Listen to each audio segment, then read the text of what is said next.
and acknowledge the land that we are on at this moment. This is the unceded territories of the Musqueam, the Tsleil-Waututh, and Squamish peoples. And the project, all three of the projects that we are celebrating today have been constructed, created, and worked on this land. So the center that I direct, the Center for Scottish Studies, works closely with Indigenous colleagues and communities in order to promote reconciliation. So really important for us to understand as we're looking at places of abroad, we need to start by looking at the land underneath our feet. So just want to acknowledge that. We are joined today for welcomes by Gohar Ashoughian, who is Dean of the Library here in Simon Fraser University, and she'll be giving a welcome on behalf of the library. We also have Steeve Mongrain, who is with the Faculty of Arts and Social Science, Associate Dean, and he will be giving a welcome on behalf of FAS as well. So I'm going to let them do the welcomes. I'm not going to pop up in between the two of them so that we're not interrupted by me all the time. So Gohar, thank you. Thank you so much. Thank you everyone for being here today, and it is my utmost pleasure to welcome you here. And the library is an important partner, and on behalf of the library, I'm thrilled to celebrate today this wonderful achievement of colleagues. Dr. Leith Davis, she's not only not a stranger to Royal Society of Canada, but she's a fantastic dancer. So we tried that when we were celebrating her fellowship in Royal Society of Canada last year. As are you, Gohar. I tried. Kevin James from University of Guelph, and Joey Takeda from the HIL, Digital Humanities Innovation Lab here in the library, so thank you. I just want to highlight the importance of the partnerships that we have like this. Partnerships that bring together colleagues from various parts of our university, but not only our university, but National Library of Scotland. The digital environment allows this kind of partnerships and collaborations even more today. And what we are supporting today, I'm hoping that will be even taken another dimension forward when we start looking into capacities that would allow more kind of multimodal type of approach to research that humanities and arts-based disciplines are doing, where your research would be communicated, developed and communicated in a very authentic way, in a multimodal way. If you have, let's say, an audio track that you want to communicate with your audiences in an intact way, or if there is a footage that you have collected, you want to communicate it in the intact way, we want to build capacities to enable our researchers to engage in projects like this. What we offer here at the library is significant in support of research enterprise, and we want to take it even further. So on behalf of my colleagues here at SFU Libraries, I want to welcome you, and without further ado, ask you to continue.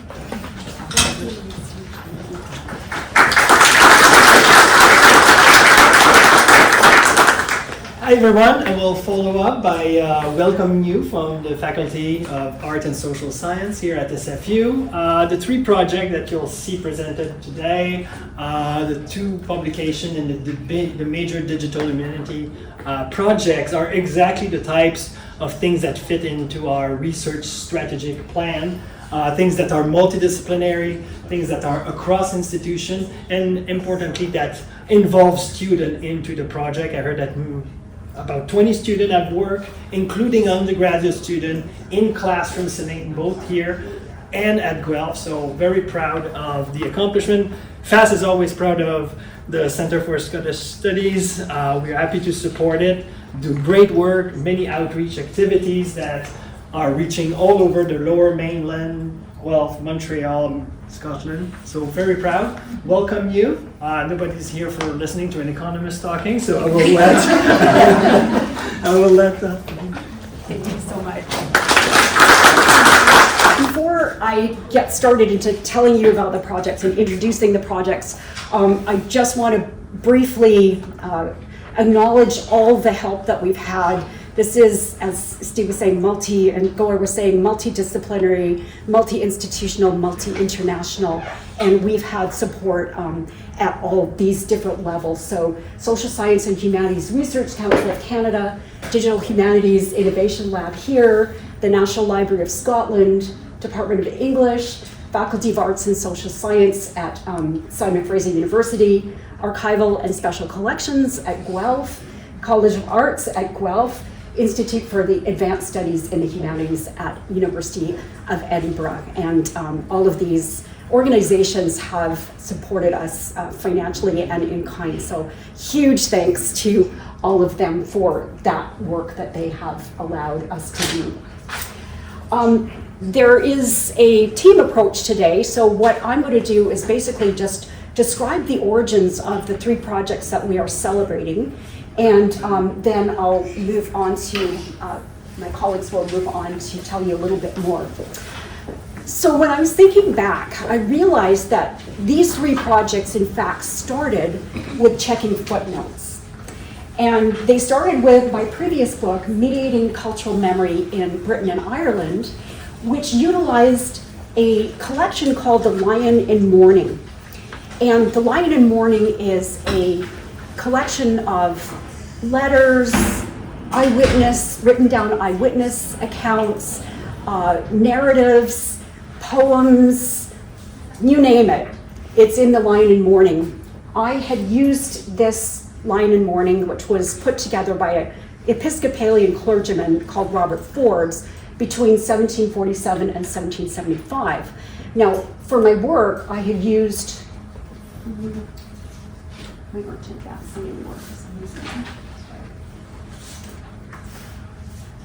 Thanks. Okay, great. I had used this printed collection that was a printed version of the manuscript that was done in 1895 to 6.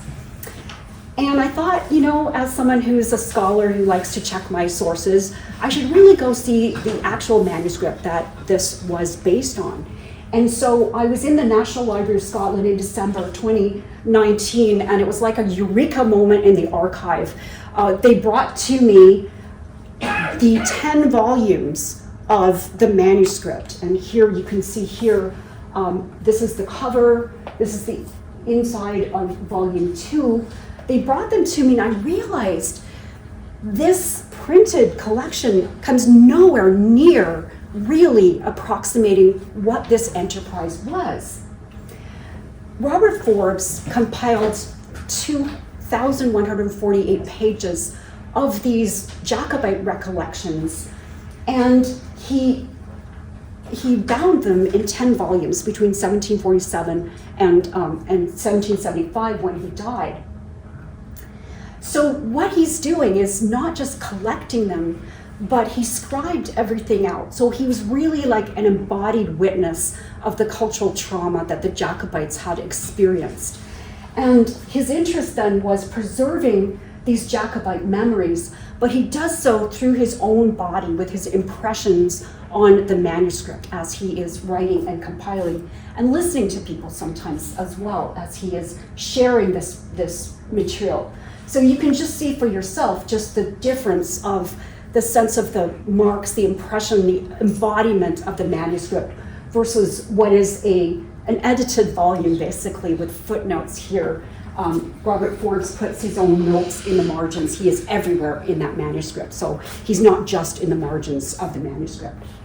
So, okay, given that, it occurred to me that what he's doing is really a kind of life writing for himself too. He's writing himself as he's writing the Jacobite manuscripts. And he in fact shows his own interest in preserving cultural memory when he says his reason for doing this is to strengthen and fix the facts in opposition to all contradiction and cavilling. As in point of fact, one can never be too strict and nice, especially in an age when even glaring facts are most impudently denied and contradicted with the greatest boldness. Does this sound like a manuscript for our own times or what? Yes. So he's very aware these memories are going to be lost if he doesn't preserve them.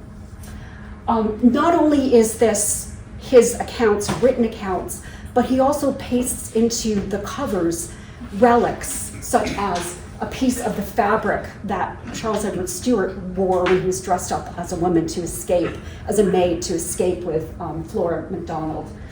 A piece of the boat that he traveled in that's glued to the back here of volume 4. So it's the volumes themselves are important in their embodiment and what they represent for Forbes. So thanks to the enthusiasm of Ralph McLean from the National Library of Scotland, who also agreed that we need to do something with this manuscript, we've got to talk about Forbes, and the support of Edinburgh's Institute for Advanced Studies in the Humanities, we worked with the NLS to digitize the manuscript. Our second stage of the project was to obtain a partnership engage grant during the time of COVID, where we could work with partners at the National Library in order to do TI encoding, some archival research, and create a web edition of this important manuscript. And so we were able to do that thanks to the help that we had. We were particularly interested in, and as was the National Library of Scotland, in focusing on the marginalized voices that Forbes portrays in these manuscripts, the collections of the words of women, laboring classes, and Gaelic speakers. And you'll hear more about that from the RAs in a while. So Ralph McLean, unfortunately, couldn't be with us here or remotely, but he did send this statement, and I just want to read it out for you. And Ralph, wherever you are, we're thinking about you and sending all of our thanks to you. At the National Library of Scotland, he writes, we are delighted to see the fruition of the Lyon and Mourning project, thanks to the hard work and dedication of friends and colleagues at Simon Fraser University. A large part of the library's remit is to make our collections available to the widest possible audience, and this project has done so in spectacular fashion. One of the most rewarding aspects of our partnership has been the fresh perspectives and unexpected ways in which the original manuscript material has been engaged with and used. I would like to express my thanks to all of those who have worked on the project to make this resource what it is. And again, huge thanks to the National Library of Scotland for allowing us to work on this manuscript in this way. Also huge thanks to the fleet of incredible RAs who've worked on this over the nearly 5 years that the project has been in operation. And so we have had RAs from PhD level to second year undergraduates, and they have all been amazing. And one of the great things about this is that the team has developed a team-like relationship as well. So we were just reflecting, some of this could have been done by AI probably, but we would have lost that human content. And so one of the most valuable things for me as somebody who does a lot of independent research is actually to have a team of people who have all contributed massively to this project in so many ways. So thank you, all of you who have done this work. We've also done public outreach, and the project has been taken to the ScotFest BC Highland Games, University of Guelph Scottish Community event, Scotland Week in Laramie, Wyoming. They found out about us there and asked us to talk about it, and also in Aberdeen. So this has been a global project that we have been sharing the research with. And it also led, for me, I was asked by Cambridge University Press to do just a short book on Jacobites, wow, the hardest thing I've ever written, a short book, right? So this book that we're also launching highlights the diversity of the nature of Jacobitism. It is 4 nations, multilingual. It uses cultural memory studies to understand which representations of the Jacobites came to dominate. And it also attempts really to bring Jacobite knowledge of the Jacobites to mainstream scholarships instead of seeing them as some strange, weird, nostalgic stuff like Outlander. Really want to incorporate it as serious scholarship that people do. So this book, which is downloadable, here's your sponsor here telling you to save the PDF. You can get it free. Otherwise, there is a discount that you can get if you want your own hard copy of this beautiful book.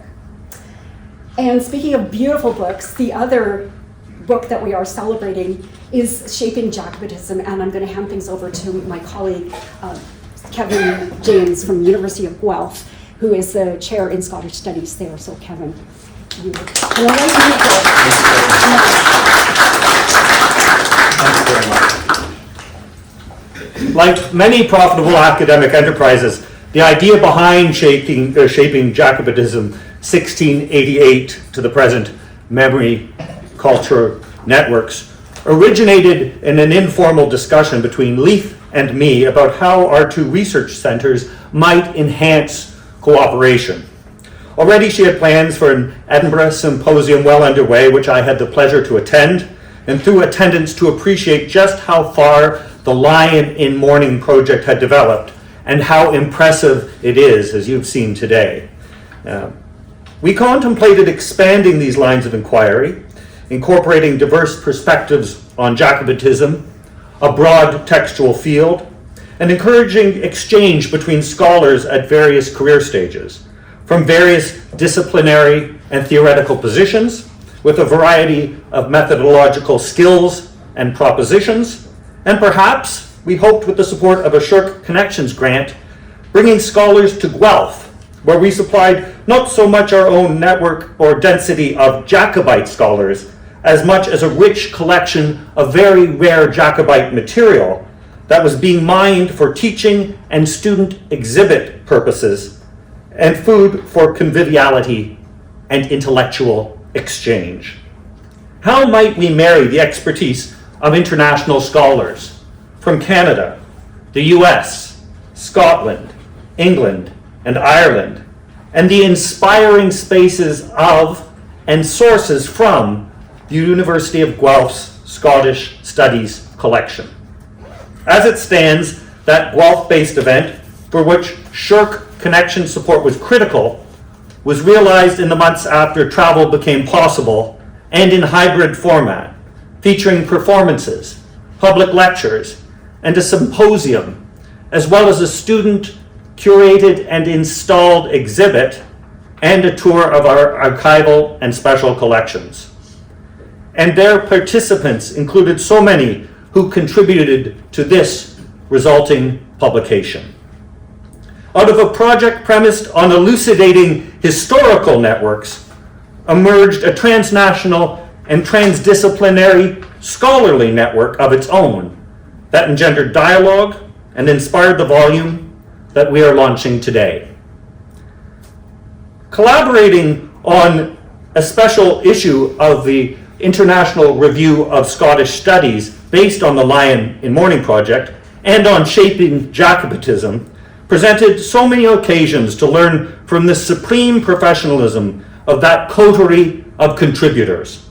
And it also critically supplied me with an opportunity to observe and collaborate with someone who is a model scholar, as modest as she is of great stature in her field, deeply knowledgeable, Catholic in approach, dedicated to promoting diverse approaches and scholars at a range of career stages, an evidently highly successful and respected mentor for scholars at all stages, and a highly personable and empathetic person, Professor Leith Davis.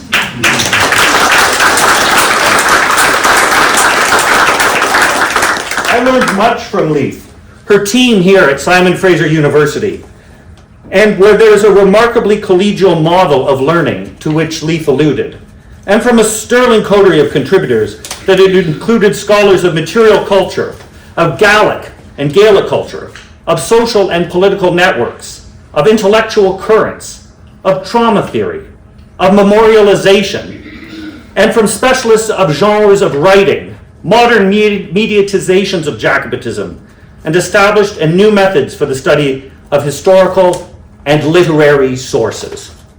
We wish to thank also Dana Graham-Lye and Kaitlyn MacInnis, who, with Graham Hughes at the University of Guelph, were research assistants who were critical in the realization of this typescript and of the book itself. Thank you. We are graced by the presence of several collaborators today and deeply value their presence. May I please ask those contributors who are present, Dana, Kaitlyn MacInnis, Betty Schellenberg, Joey Takeda, Juliana Wagger, Shauna Irani, and Darren Lane, present with us today, as I say, to please stand and be recognized for their contributions to shaping Jacobitism.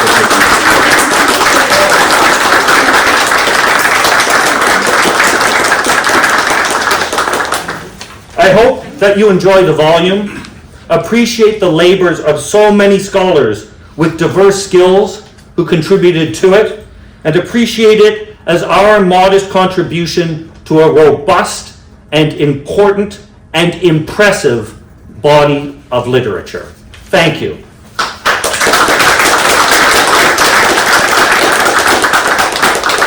I would like to introduce Joey Takeda, the developer for Simon Fraser University's Digital Humanities Innovation Lab, who will be doing a quick tour of the Lyon in Mourning site.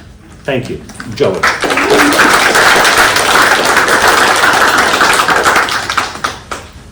Hello. Is it okay if I change this slide? Yeah, absolutely. The clicker's over there. Perfect. Thank you. All right. Thank you. So I have sort of the Steve Jobs sort of role here of showing you the site. And so, as I said, I'm Joey Takeda. I'm a developer here at the Digital Humanities Innovation Lab at Simon Fraser University Library. And I've been with the project since it began in 2021, and really, really excited to be able to show you some of what we've been doing for the website.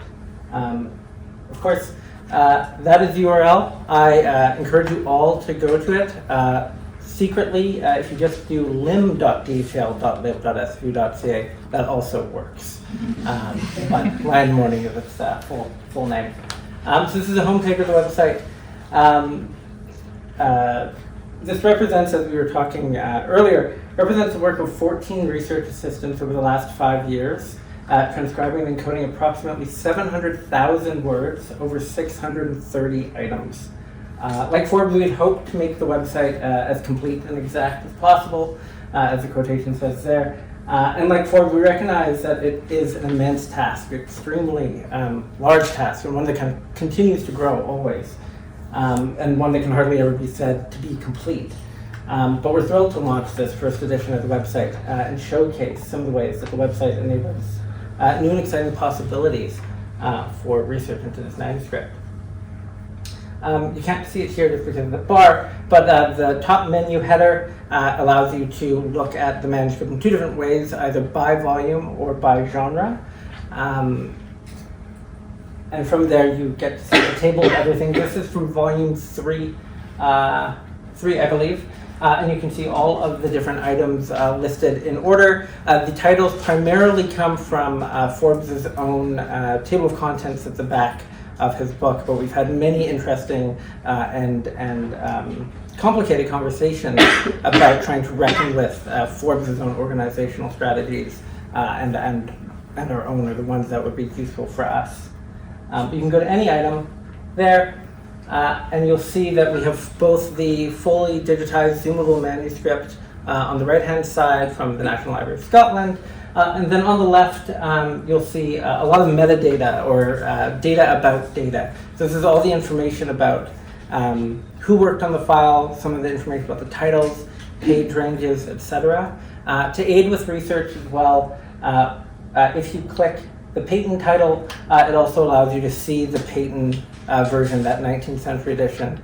So it allows you to kind of cross-reference. This was extremely useful for us, and I know for the research assistants when they were working on transcribing, to be able to collate and confirm what they're reading, even though Forbes' hand is quite legible.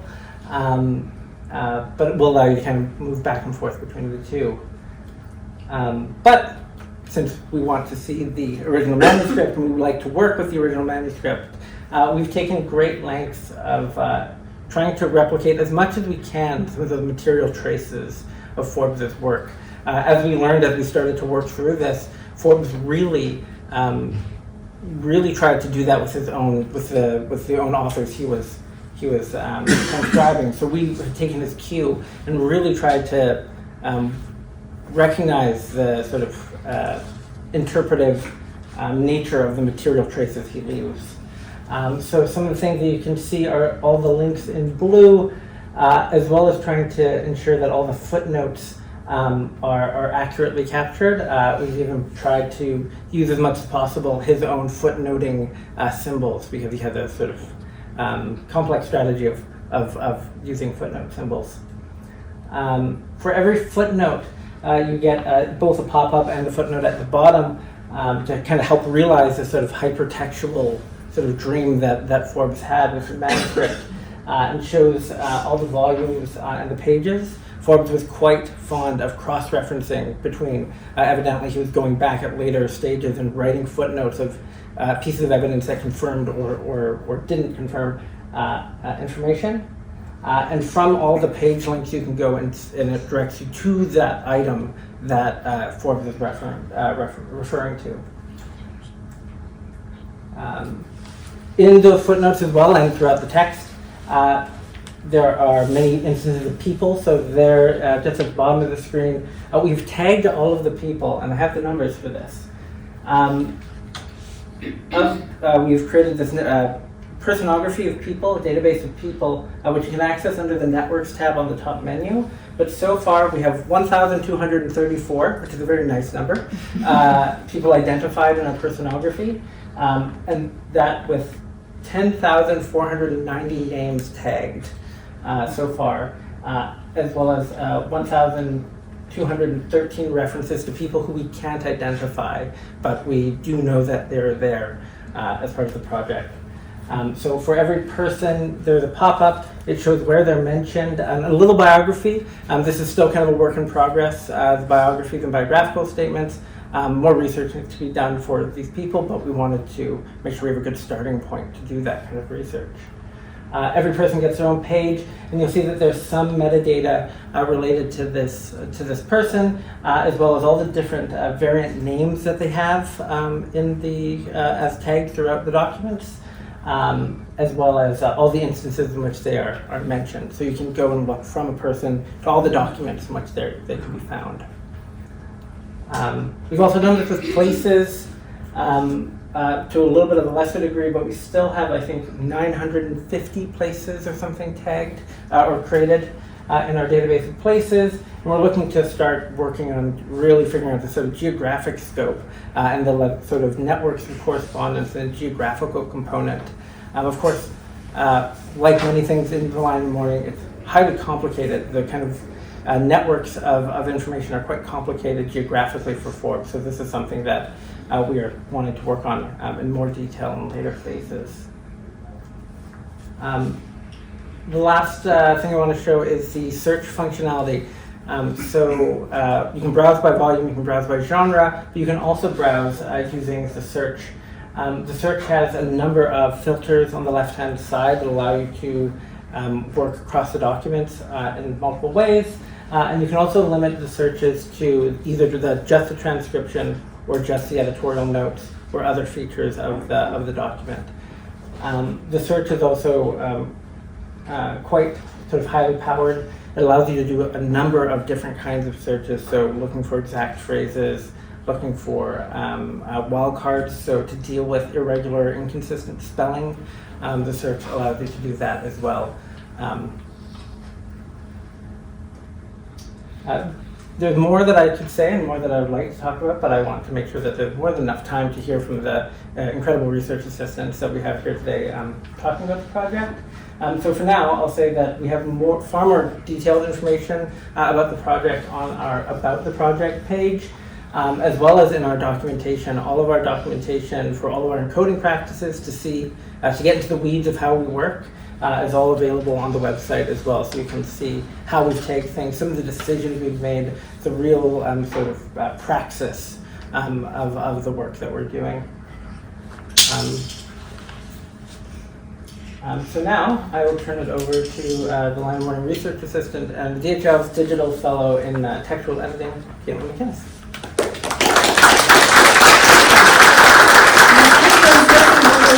I just wanted to again express my thanks to Joey, who's really the mastermind behind this digital project. Just incredible work from the beginning of it. So thank you, Joey, for everything you've done.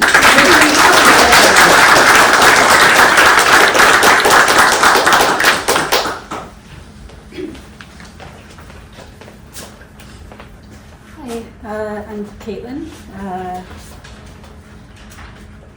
So, Robert Forbes directed more than one of his collaborators to be especially diligent about supplying the names of people and places, while acknowledging the reality that sometimes, quote, the names cannot be got, as indeed it is not an easy matter to discover all these exactly in such a confusion, as we know all too well trying to identify some of them. TEI projects tend to favor named persons, or to highlight named persons, and so does this project's personography, as Joey was just describing. We have more than 1,000 profiles on named people, and it would be more than a bit unwieldy to have thousands more on all the unnamed people. But we've also used TEI to recognize the nameless in a small way, and to draw attention to the silences that Forbes anticipated. For one thing, although there is meaning and even a certain power to a name, that doesn't mean that a name is synonymous with identity. There are unnamed persons in the Lyon and Mourning who we know far more about than we do named persons. Also, being named in the historical record can be a matter of power and privilege. Women, for instance, often go unnamed. Another group of people less likely to be named in the text are children, and I'd like to introduce you to one of them. In July of 1746, Charles Edward Stuart and his loyal companions were skulking in the Highland region of Glenshiel. Having obtained some food from a nearby villager, Gilchrist MacCraw, the party was preparing to set out again when they were met by, quote, a little boy sent by MacCraw, probably his son, bearing goat's milk for the party. Later that day, MacDonald of Glenaladale, one of Charles's attendants, realized he no longer had his purse, which by that time contained Charles's whole treasury. The journey was halted as part of the group retraced their steps to where the purse had been dropped, and they found it, but emptied of the substantial sum of 40 guineas. Surmising that it had been taken by the boy, the men returned to MacCraw. A manuscript memoir outside of Forbes's collection furnishes the most vivid account of what happened next. MacCraw found the boy, gripped him by the arm, called him a damned scoundrel, and with a rope in his hand threatened to hang him from a nearby tree if he didn't return the money.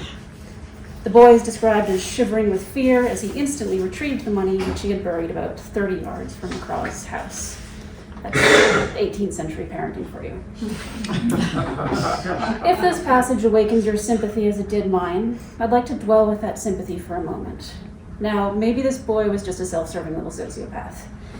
But I think we can imagine that snatching the gold might have provided him with a sense of security for himself, but maybe also for his family and community, in a life that perhaps felt precarious under ordinary circumstances, but likely seemed especially so in the unfolding chaos of the punitive campaign and military occupation that followed Culloden, occasioned, after all, by Charles Edward Stuart's ambition.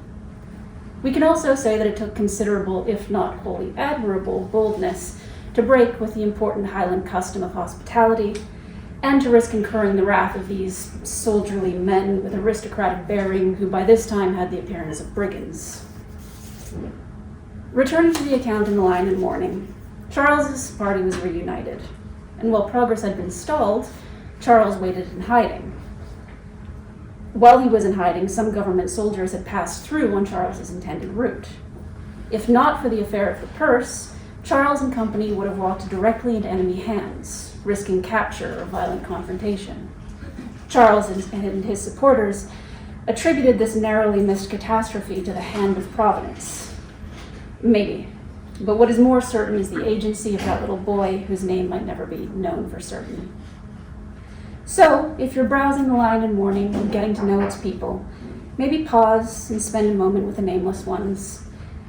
And since I'm working in animal history, I'll add a plea to spare a thought for the more than human persons as well. They are a legion in the Lyon in Mourning. Thank you, and up next we have the amazing Shauna Ronnie, who will be telling you about Ned Burke.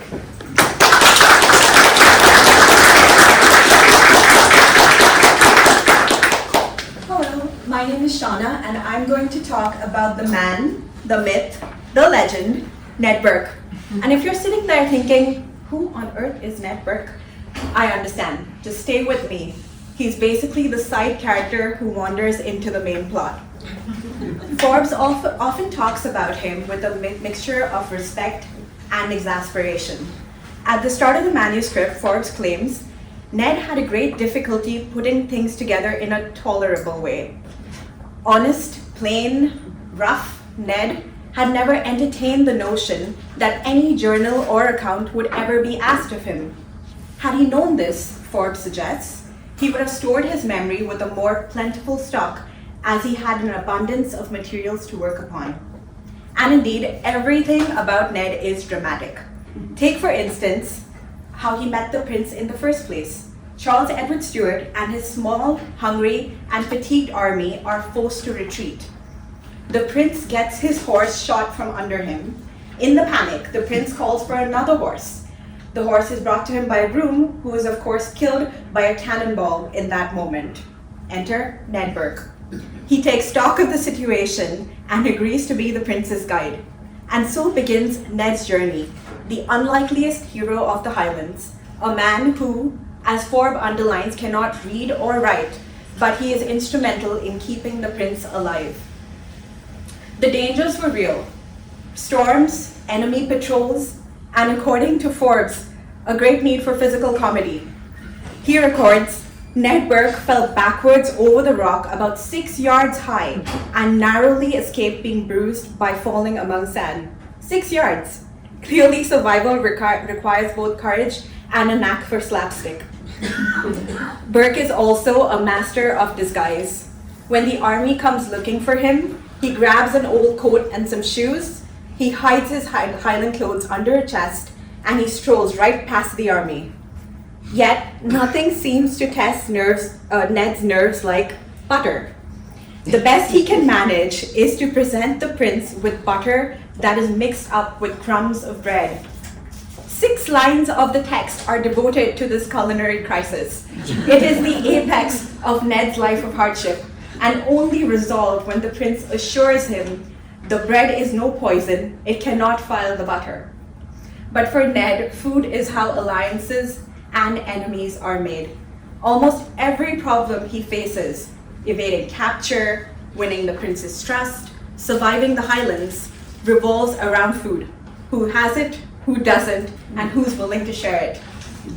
Ned's brother Oliver becomes his nemesis by refusing him a scrap of food. And so Ned gets his revenge, Highland style.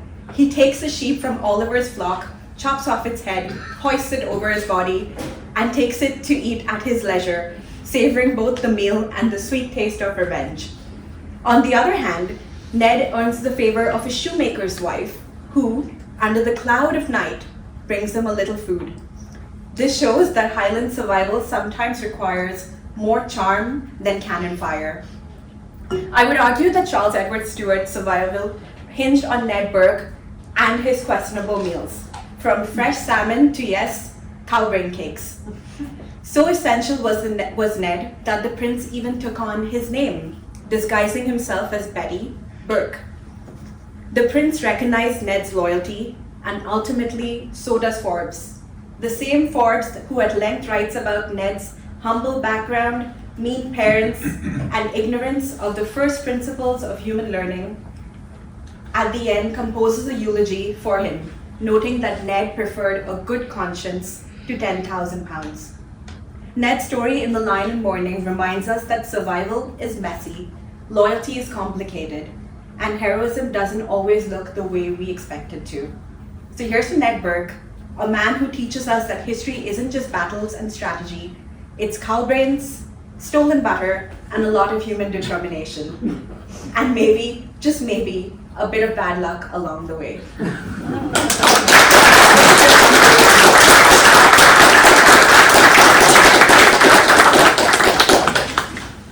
I thought it was Abigail. Sorry.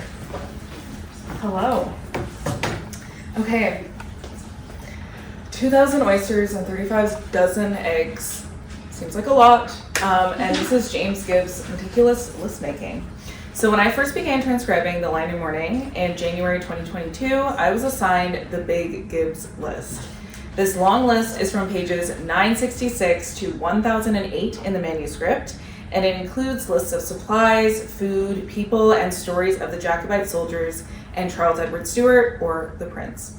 Robert Forbes writes it down as a copy exact and faithful of the accounts of James Gibb, who served the Prince in station of master household and provisor for the Prince's own table.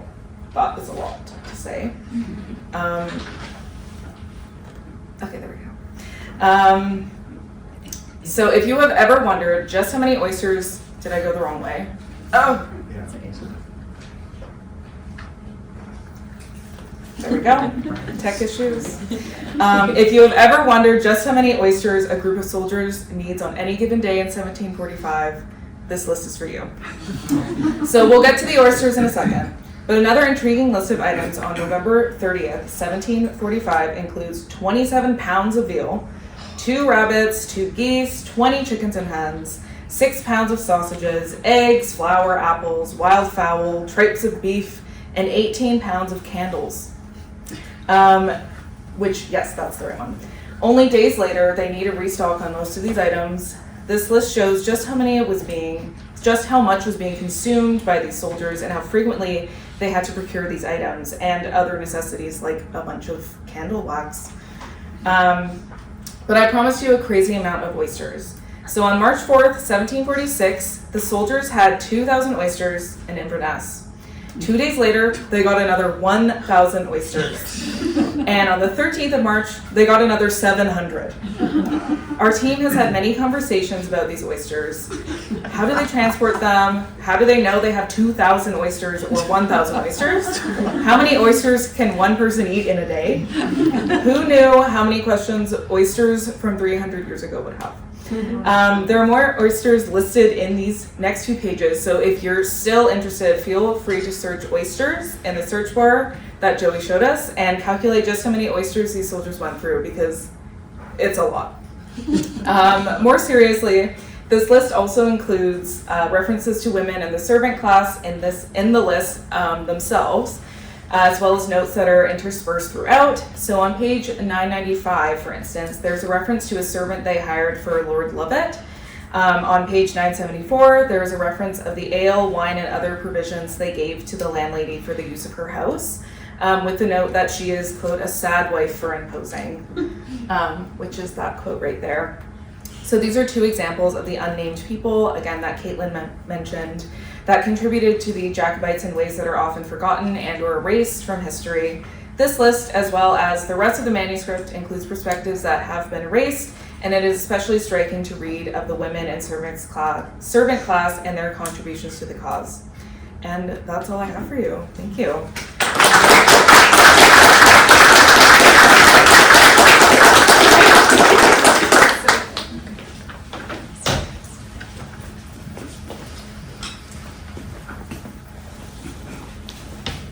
Sorry, Abigail. Your name is Abigail. Abigail's Joyce. I'm Abigail. We'll be talking for some reason. Your name is Okay, thank you. All right. Hello, everyone. My name is Abigail. I am another research assistant on this project. So, something that I've appreciated while working on this is seeing glimpses of Robert Forbes' life and the lives of the people he was corresponding and interacting with. 256 years ago, in August 1769, Robert Forbes traveled with his wife Rachel to Moffat to meet with his good friend Robert Gordon. Forbes' account of this seasonable visit, as he calls it, shows him to be a bit of a travel writer. For about 20 pages in Volume 9 of the Lyon and Mourning, Forbes describes the landscapes, buildings, and people he encounters on this journey. I would encourage everyone to check this part out because there truly is so much there, and this is just going to be a quick look at how Forbes interacts with place in this short section, which begins around page 1915. And what's interesting is we can actually identify some of the buildings that Forbes sees. For example, he mentions this ruin called Bray Castle, and here is an image of what remains of it. So one of Forbes's vivid descriptions comes when he arrives at the Glen of Moffat Water. He notes the, quote, verdant woods and a rich variety of glossy greens, and imagines the openings between the hills are, another quote, inviting the traveler to enter.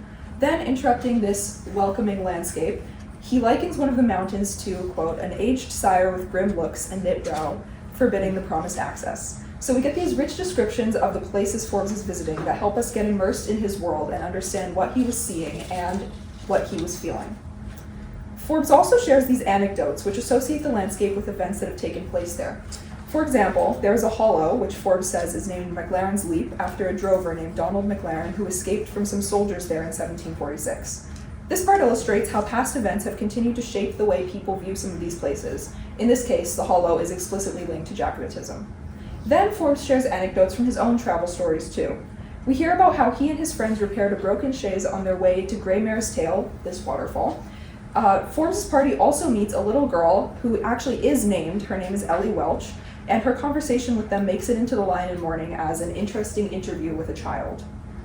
We see Forbes' interest in travel writing elsewhere in the Lyon and Mourning, with his references to Thomas Pennant, a naturalist and travel writer who actually wrote a book called A Tour in Scotland 1769, so he was traveling the same time that Forbes was. There's some discussion between Forbes and his friend Gordon of improving Pennant's tour, and it turns out neither of them like him very much as a person. They appreciate his work, but they don't like his religion or politics, and of course, they don't like that Pennant is, quote, a downright Stuart hater.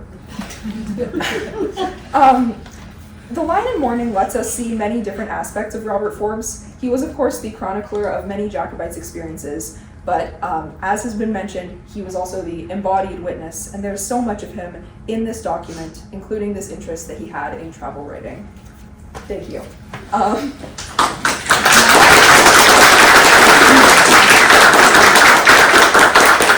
For those of you who have joined us in person, we now have refreshments. We have some more perhaps familiar or not sure, more modern foods outside, and then we have some Jacobite themed foods over there, inspired by some of the foods from the Gibb list, like oysters and eggs, that you can look at. There's also a seed cake, so if you would like to check that out, now is the time for refreshments. We'll have about 10 minutes for that, and then we will come back and listen to some music.